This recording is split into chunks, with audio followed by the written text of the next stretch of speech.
Marc, thank you so much for joining us here at SuperReturn International. What would you say is the state of play at the moment in terms of the evolving relationship between LPs and GPs? Where are we at? So we had an interesting debate in the panel just prior to the interview. It was how have we evolved as LPs? And I think a lot of things have evolved, but that's depending on the size of the LP you are.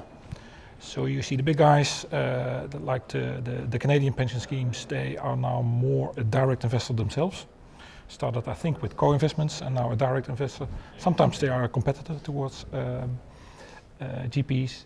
We ourselves are of a mid-sized scale, so we are a fund investor, a more or less plain vanilla fund investor. But of course, we have the ambition to go further into direct investments, but you need resource for that. And we've taken the first steps to combine forces with 2 other schemes in Holland. And we have established a joint managed account which will be managed by a third-party manager, but at least now we can respond to co-investment opportunities. So once again, it depends on the size of your organization. You need a resource for that. Generally, do you think LPs do want to have a much more hands-on approach? They want more granular kind of information about what they're investing in? Yeah, they do. There's more knowledge with amongst the LP community about the S class. There's more desire to know more about the S class. But also, and we touched upon that in the discussion as well, is if you co-invest alongside a manager, that's the best way to get to know a manager. That's the best due diligence you can ever do, because you directly see how they structure the deal, how they manage the deal. And of course that's something which, if you have the resources, people want to. And for all the right reasons, they want to have, you can pace your investments better. And there's of course the discussion on fees and carried interest. You save a lot if you start to become a direct investor yourself. But once again, you need to have the proper resource to do so. If you don't, you're in for failure, I think. It's obviously a pretty challenging time in terms of the global economic environment. Yeah. Does that then affect that and those relationships too? It does, but that's also combined with the fact that you see how the private equity industry has evolved. It used to be more plain vanilla buyouts, and especially the last couple of years, you see these buyout managers adding alternative strategies towards their product range. Makes it more opportunistic, makes it for an institutional investor more complicated as well. So for instance, yesterday I saw one of our managers, they invest in plain vanilla buyouts, and they are now adding a credit activity to it. Now, interesting, I can understand the rationale, but now flying back, we need to discuss internally, okay, where to put it. We don't have all the pockets available for investing in all different kinds of private equity industries. So it's becoming more complicated. We heard from Gillian Tett this morning talking about the rise in populism, the change in politics and geopolitics around the world, and what impact will that have? And is that going to change the relationships between LPs and GPs too? I don't think it will change the relationship directly. It will change the way institutional investors, hence board of trustees, how they look on certain industries, certain sectors. And we have to educate them as well what's going on, the impact it might have.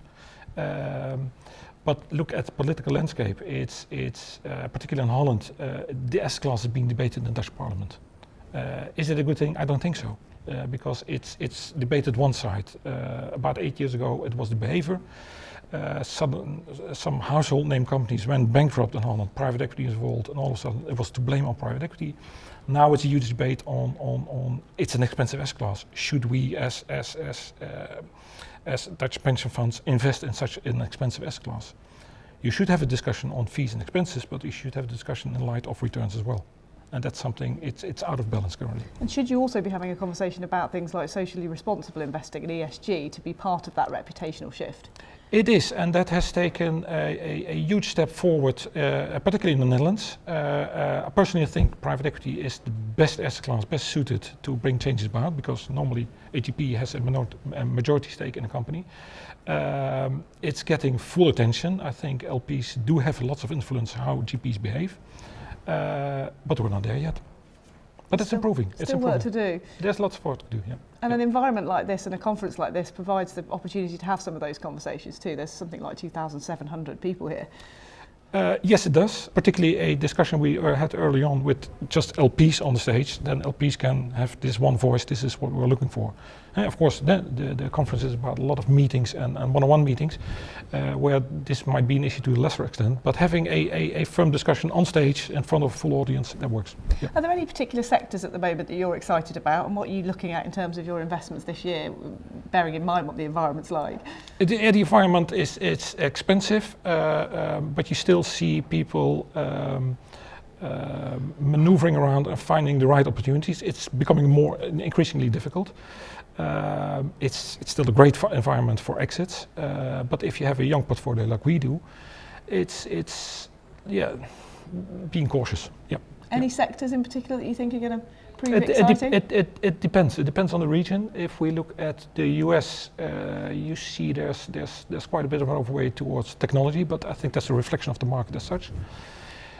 Europe, to me, is a challenging environment because it's quite fragmented if you compare it to the US, which is a single homogeneous economy. Asia, we became an investor in Asia quite early. So far we like what we see, but it has different dynamics and you have to be careful as well. Particular sectors, not at this stage, because I think likewise timing the market is difficult. And what do you need to do? There's a lot of talk as well about, are we on the cusp of another recession? You know, as good times have gone on a long time now. Yep. It could be in the next 18 months. You know, in light of that, what do you need to do? I think the last 2 years visiting here, it's been the same discussion. People are more or less waiting for a dislocation in the market. It's not there yet. People say it's just around the corner. A recession might be around the corner. People are preparing for it. But personally, I think there's so much capital available, there's so much dry powder. If there were to be a dislocation, it would be a minor one because people would fly in the opportunity. An optimistic note to end on. Listen, there are many challenges, but I remember when we started the program in 2010, there were many challenges by then, and there was a huge discussion about the huge wall of dry powder. It has been invested. Judging by what's going on here, it's a very vibrant industry, and it is. There's lots of opportunities still out there. The big challenge though is. Although you, as an LP, you like fundraise to be swiftly done and over with, so people can focus on investing. It poses a challenge because you have to respond rather quickly to opportunities that come along, and you can say, okay, let's wait for the second or third close, because sometimes it's a first final close. So there's challenges. Yeah. Marc, great to talk to you. Thank you so much for sharing your insights. Okay, thank you.